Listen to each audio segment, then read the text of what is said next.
édition ya lelo lundi 8 mai 2023 yango tofungoli yango déjà bana Congo bisika tu bozali boye bake mokonzi mboka na biso na souci ya population congolaise vivre na kimia a décrété qui déjà deuil national mokolo ya lelo lundi 8 mai 2023. En tout cas, mutu nyonso ayebi yango malamu mingi mbote bana Congo bisika nyonso bozali kolanda journée télévisée en lingala facile to fungola édition ngo pona koyebisa no kaka ke mokonzi mboka Félix Antoine Tshisekedi Tshilombo Fachi Beton azalaki bongo na 11e sommet ya accord cadre ya Bujumbura nyonso wana pona koluka pe ya est ya RDC ba détail na reportage ya Emani Chibumbu.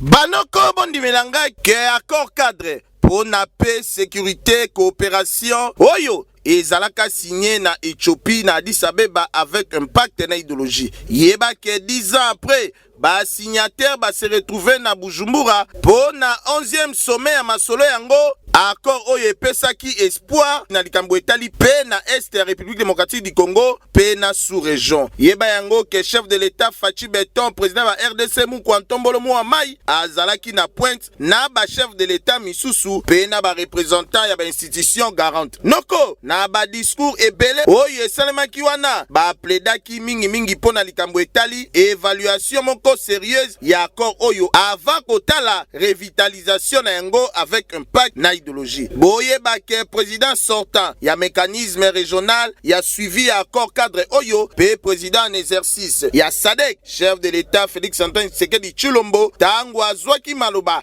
interpellaki na batu nyonso oyo bazali wana face ya agression oyo Rwanda et ezali ko faire subir République démocratique du Congo avec un pacte na idéologie. Yoka Fachi Beton Mukwantombolo Muamai, liboso ba président ebele na cadre 11e sommet ya accord cadre oyo Yokandenge a solo la ki na likambo etali Rwanda. C'est avec une profonde amertume et une grande désolation que nous constatons, 10 années après l'entrée en vigueur de cet accord, la rupture de ce pacte collectif par un État signataire, j'ai cité la République du Rwanda, qui,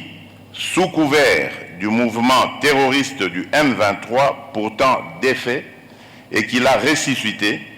s'est donné la liberté d'agresser et d'envahir une partie de la province du Nord Kivu en République démocratique du Congo. Noko oye la kisi penza ke Félix Antoine Tshisekedi Tshilombo Fachi Beton Mukwantombolo azali toujours ko continuer kozala clair pour na ko betaka CTP likofi na mesa ke Rwanda nde akoti na mabele ya RDC pe azali ko faire subir RDC agression moko injuste. Boyeba ke après ko diriger instance oyo na 2022 Félix Antoine Tshisekedi Tshilombo a passé beto ya commandement et pas ya homologue na ye Burundi et Evariste Ndayishimiye. Pe Félix Antoine Tshisekedi Tshilombo abimaki awa na sana esengo nyonso pona masolo yango. Na cadre ba accord ya Addis Abeba oyo yeba ke gouvernement ya République démocratique du Congo et s'engagaki ya ko amener ba réforme sécuritaire institutionnelle susceptible pona ko renforcer